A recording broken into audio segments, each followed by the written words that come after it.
Hi all, this is Dr. J streaming live from Long Island, New York, where the weather was just fine. I might have been a little bit on the cool side for this time of the year, but I'm not complaining. What I am complaining about is the action on Wall Street. It was kind of scary today as the Dow Jones hit my support levels, as the RUT actually crossed my support levels, as the IBB looked like it was about to fall over the cliff. The IBB being the biotech ETF. And that was scary. We're going to look at those charts. So fortunately, the Dow bounced off that support line, closing nicely for the day. I mean, still down, but we gained back quite a few points near the close, as did the RUT. But the IBB did as well. We'll look at all three. We'll look at the lines of support that I'm talking about. And we're going to look at three more individual names.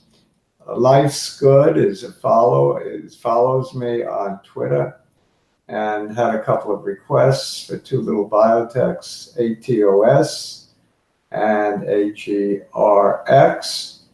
And I looked at them and I charted them, and we'll talk about them, as well as Curlf, CURLF, which is over the counter, but it has over a $4 billion market cap, so that's good enough for me. It piqued my interest after both Brooklyn and Dallas, Texas have been frequent, have been in this Curlf, in and out of it for a while. I think JD is still in it, right? In Brooklyn, I'm not so sure.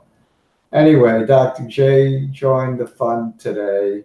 I bought a modest amount with earnings due tomorrow. First quarter earnings are coming in tomorrow on Curlf. And that could move the stock quite a bit, of course, one way or the other. That's why I only bought a modest amount on a dip. We'll talk about that one. We'll also look at its chart. As always, do your own due diligence. My opinions are strictly my own and do not constitute any investment advice. And furthermore, none of the comments that you read from viewers constitute investment advice on their part. Nobody's advising anybody. As I've often told you, I have a doctorate in applied math. I am not certified in finance. I have no financial certifications. What I have is my trading experience and a desire to make a lot of new friends through social media. And so far, I've been fulfilling that part. So I really feel like I've made a lot of new friends amongst my viewers, and that's a good feeling. Anyway, let's get to the video charts. Please subscribe if you haven't already. There's a little subscribe button somewhere down there. At the end of the video, it'll be a little subscribe button up there. So find it, click it, subscribe. And if you have subscribed, just tell others about this blog by sharing the link. And what else can you do for me? Write comments. I'd love to hear from you. And I guess that's about it. Let's get to those video charts. Oh yeah, give me a thumbs up. I appreciate it. Thumbs up means you like me, as I like you. Okay, here we go. Hopefully share screen works. And hopefully we get to share screen faster than you can say Jackie Robinson. We all know who Jackie Robinson was. Okay, let's look at Life's Goods, AGRX. as our first little biotech that we're going to look at today. And it hit this 100 days line 4 trading days ago, and again hit it today. Bounced off nicely the first time, tried to kind of bounced off today. So we're at the line, definitely at a line in the sand. The next day or two will tell whether this is one to hold or maybe not. Below this, we have, I guess we have support right in this area, So we have support right around 80 cents. That would be a major decline, or even in this area. So support around 90 cents. Let's just draw that in with a horizontal line, just to show where the dip, if we dip, where the dip could take us, or is likely to take us. So I think the dip is likely to take us to test this support area right about 90 cents, 91 cents, somewhere in there, which is also the 200-day. So the 200-day actually might prove to be support prior to 91 cents. Still, from where it is now, trading at 123, you don't want to be a holder of this if it's has that kind of dip potential. Of course, there's another support level here that I missed. So let's just draw that in. Okay, so we also have support right about $1. So right about $1, right about the 200-day, and then right about 90 cents. So ideally, if you're a holder of this stock, you want to see this 100-day hold. You want to see a nice little bounce mañana. And you might get it. I hope you get it. Life's good. I hope you get it. I assume you're in this one. So let's hope for that bounce tomorrow. And if you're thinking of adding, good luck. If you're thinking of selling, good luck. Whatever you do, hope you make the right choices. It's not always easy. This is a tough game. The other one Life's Good asked me to look at is ATOS. By the way, Agile, I believe, has a breast cancer drug in the hopper, although I didn't really look at the fundamentals too carefully, not at all, really. So I asked Life's Good to comment if you wish. ATOS,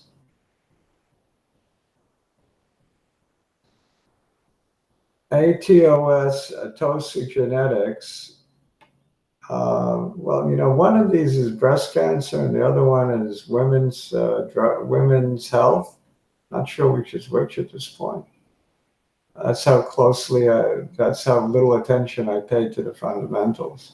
But Life's Good said he's good at analyzing fundamentals and wanted my opinion on the chart. So here it is. It's actually looking like we're in an upward trend line with the 100-day as support. And today's action was actually encouraging. It went down to a low of 250, closed at 262. It was a nice bounce off the lows. It's a nice little hammer type candle, very bullish. So it had a little bullish tint to it to the day, even though it was down 2.6%. I know Life's Good, you can't be happy about that. But the candle, I would rate more bullish than bearish, and it's still holding that uptrend, and it bounced rather nicely. There's some good signs here. It looks like it has some life in it. Okay. So I'm sorry, I don't know which one is which with the fundamentals, but I did take a peek, and I'm not sure. So I'll just leave it at that. Let me make the X this out. I don't want to spend too much time on these little biotechs that most people aren't too interested in. Some people are. Always good to have new ideas, and that's why I appreciate your requests, your comments. So I'm going to get rid of this. I mean, if it wasn't for Dallas, Texas, we wouldn't have been, my viewers wouldn't have been alerted to Biopath at like $4 after it made a move from $2 and had plenty of time to get in for the run to 71 bucks. Dr. J was at the gym when it hit 71 bucks and was only able to get out at about 35 bucks. That was a nice little pop for a tiny little biotech, like low market cap biotech. And it's still very playable. I know we're not going to chart it today, but it's holding nicely in the 14 area. Dow Jones Industrial Average. Okay, so I drew a support line. Now this is the IBB. Let's look at this first. I drew my support line right under support, right under the low of the day here on 513, which is also the low of the day going back at 1120, going back to 1115, 1114. It hit this line on 1029. So this has been a proven support line. But look what happens if it goes below this line. There's nothing but air until the low of the year at, what is it?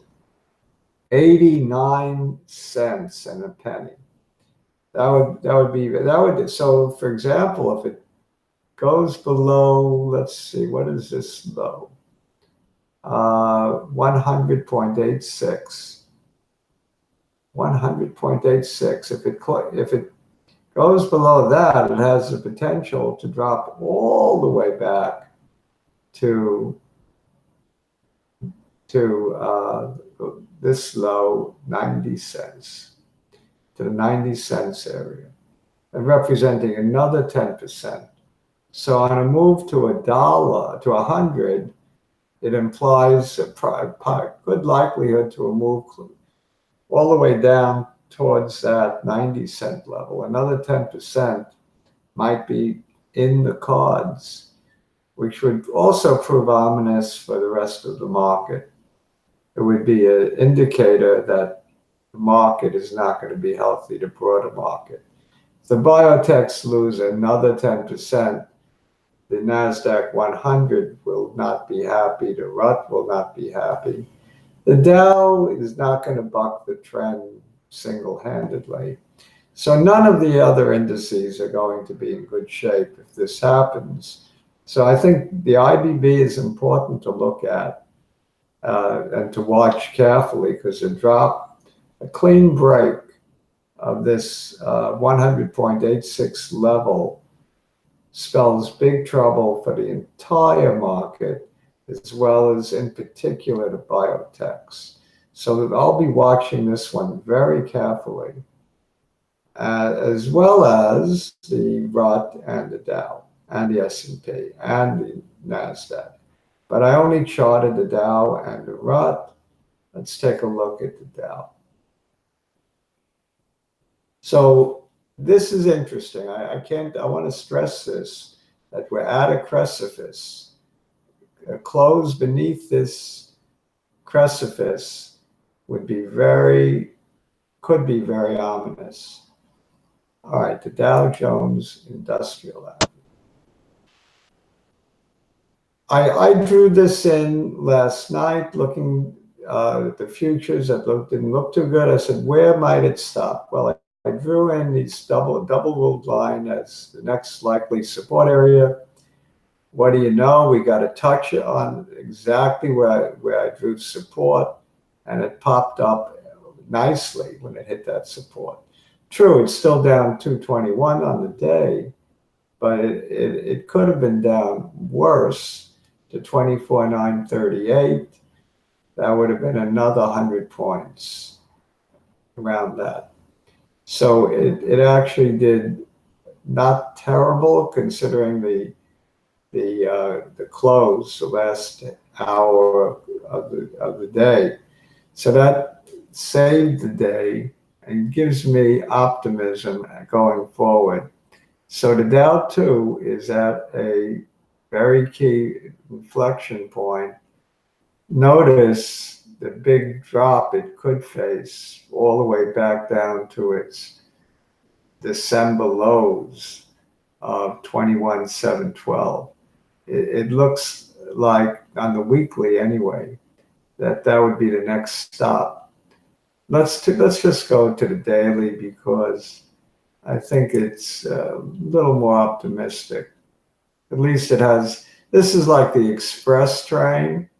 The daily is like the local. I mean, ultimately they may be both get to the same location, but I want to look at possible stopping points if it does break that support area that I ruled in. So let's look at the daily.